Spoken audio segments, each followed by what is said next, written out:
Mister Annamalai, Vijay GOAT shoot நாளைக்கு வெளில வந்தால் எப்படி கோட் ஷூட் போட்டு இறங்கி வேலை செய்வாருன்னு கேட்குறீங்க.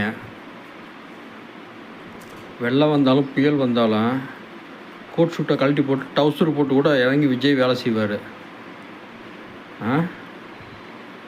டவுசர் போட்டு கூட விஜய் இறங்கி வேலை செய்வார். விஜய் பற்றி எங்களுக்கு தெரியும். அதுவே நாங்கள் திருப்பி கேட்கலாமா? என்னது இந்த பைஜாவா குர்த்தாவா ஏதோ போட்டுட்டு உங்கள் தலைவர் இருக்காரே செய்வாரா?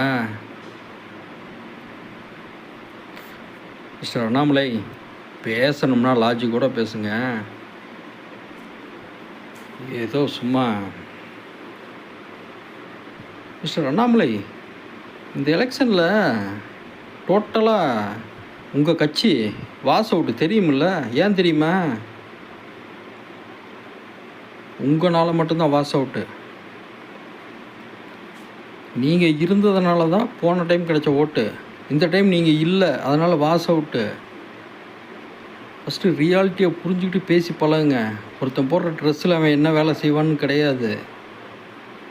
ஒருத்தன் போடுற ட்ரெஸ்ஸில் என்ன வேலை செய்வாங்கிறது கிடையாது.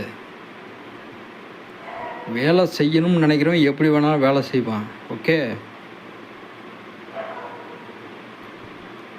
நம்ம ஊரை விட்டு வெளியூரில் போய் இப்போ உட்காந்து பேசுகிறதுக்கு ஃபஸ்ட்டு வெக்கி தலை குனிஞ்சு அசிங்கப்பட வேண்டியது நீங்கள். அதெல்லாம் பேச்சா?